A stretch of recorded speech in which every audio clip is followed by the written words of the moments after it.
আল্লাহর নবী বিশ্ব নবী রহমতের নবী বলেন, তামালু কাল আজানিব ওয়া তাশারু কাল ইখওয়ান, তোমরা বেচা কিনা করো অপরিচিতর মতো আর বসবাস করো ভাই ভাইয়ের মতো। আবার আল্লাহ পাক রব্বুল আলামিন বলছেন, ইন্নামাল মুমিনুনা ইখওয়াতুন ফাআসলিহু বাইনা আখওয়াইকুম, তোমরা বসবাস করো একজন আরেকজনের সাথে ভাই ভাইয়ের মতো। আমরা কপাল পোড়া, আমরা হইলাম বসবাস করি শত্রুর মতো, ঠিক কিনা?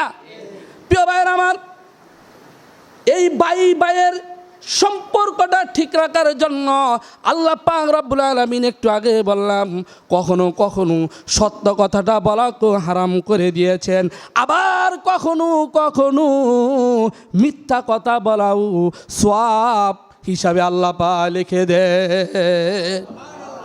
এই ভাই ভাইয়ের সম্পর্কটা ঠিক রাখার জন্য আল্লাহ পাক রব্বুল আলামিন কোনো কোনো ক্ষেত্রে মিথ্যা কথাটাও আমল হিসাবে সওয়াব হিসাবে কবুল করে নেন। এখন কইবেন, হায় হায় এটা কেমন কথা? হ্যাঁ, মাজালিসে হাকিমুল ইসলাম কিতাবের মধ্যে সুন্দর একটি চমৎকার ঘটনা বর্ণনা করেছেন। ঘটনাটা বলি, আলোচনা সমাপ্ত। যে মিথ্যা কথা বললেও ভাই ভাইয়ের সম্পর্ক ঠিক রাখতে যাইয়া আপনি যদি মধ্যস্থতা হইয়া মিথ্যা কথাও বলেন, তারপর আল্লাহ পাক রব্বুল আলামিন এর জন্য আপনার আমল নামায় গুনাহ লিখবে না, বরং গুনার পরিবর্তে সওয়াব লিখব। এখন শুনেন সেই দৃষ্টান্তটা।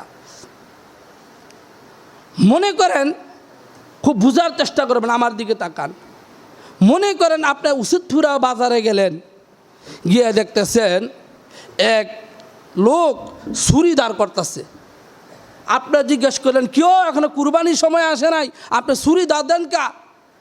আর কইও না, এই ব্যাপারী বাড়িতে আমার ছোট ভাই বসবাস করে, হ্যাঁ নাকি আমার বিরুদ্ধে সমালোচনা করে, আমার বদনাম বলে, আমি নাকি তার সমস্ত সম্পদ নিছি গা, হ্যাঁ আমার নামে সারাদিন বদনাম করে, সুতরাং এই ছুরি দাঁড়াইতেছি, হ্যাঁ আজকে শেষ করে এলাম।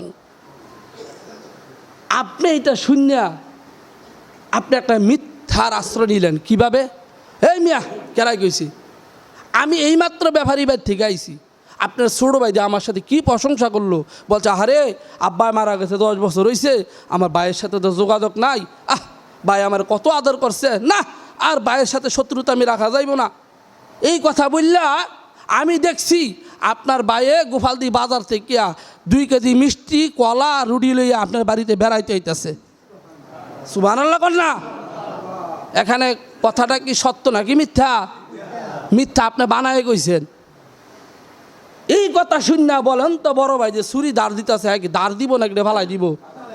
ফালাই দিয়ে কইতেছে, ওই তিব্বতের মা তাড়াতাড়ি আমার ভাই বেলা আমার জন্য পাগল হয়ে লইছে, আমি খামা কানা ছুরি দাঁড় দিতেছি, হ্যাঁ বেলা আমার লাগে দেখা করার লাগে পাগল হয়ে লইছে, আমার লাগে বলে মিষ্টি কিনে লইতেছে, এই তাড়াতাড়ি তিব্বতের মা তাড়াতাড়ি ফিডা বানা, ফিডা আমার বাইরে খাওয়া মস্কা। সুবহানাল্লাহ কর। হ্যাঁ ছুরি বাড়াই আর বউরে কইছে তাড়াতাড়ি ফিডা বানানোর লাগে। এখন আপনি দেউরে আইসা আপনার ছোটো ভাইয়ের কাছে আইলেন, দেখলেন হ্যাঁ ছুরি দাঁড় দিতেছে, বড় ভাইরে মেরে লাইব।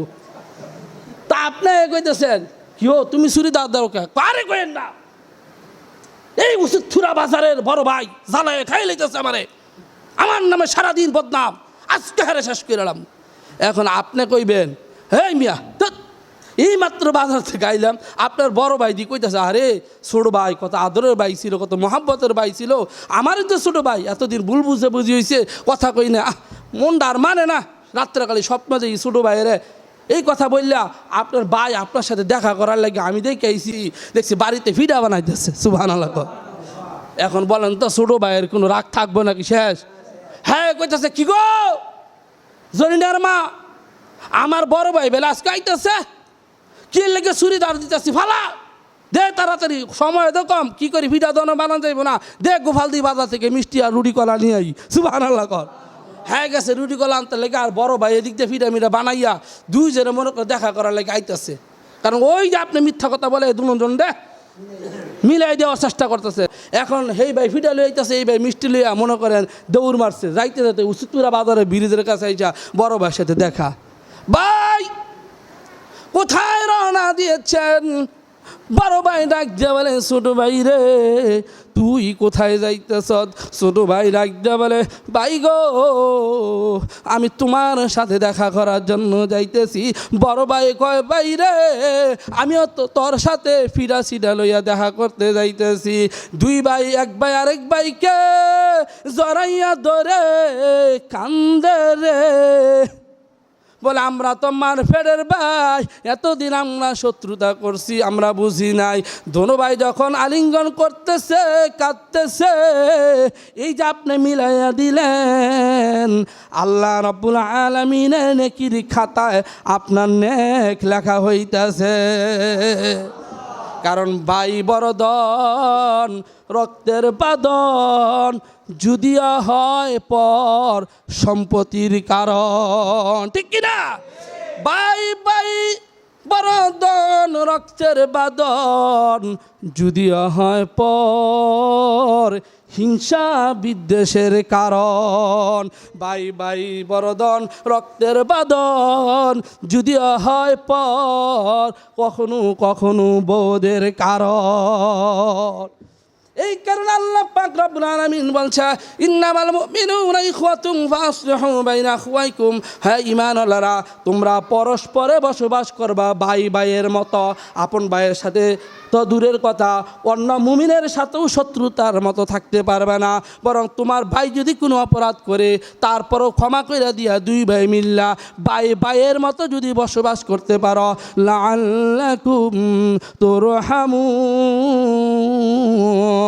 আমি আল্লাহ তোমাদের উপর রহমত বরকত আমি আল্লাহ নাজিল করব। ঠিক কিনা?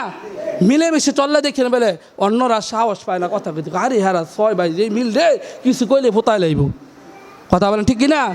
আর 6 জন খালি কার্য করে, তখন ও আরেক ব্যক্তি যায় সাইরে না শক্তি না, হ্যাঁ ফতোয়ালাম উতরে, হ্যাঁ 6 ভাইয়েরে যাতে মিল নাই এখন হ্যাঁ করে হ্যাঁ ঠেট দেয়, কারণ ওই যে রহমত নাই আল্লাহ তোর হামুন নাই। আর যদি বাইরা মিল্লামিশে চলে তখন মানুষ না কথা কইলে কিন্তু খবর আছে রে 6 ভাই লাডি লইব, আমি পারতাম না দৌড় মারি, কথা বলেন ঠিক কিনা?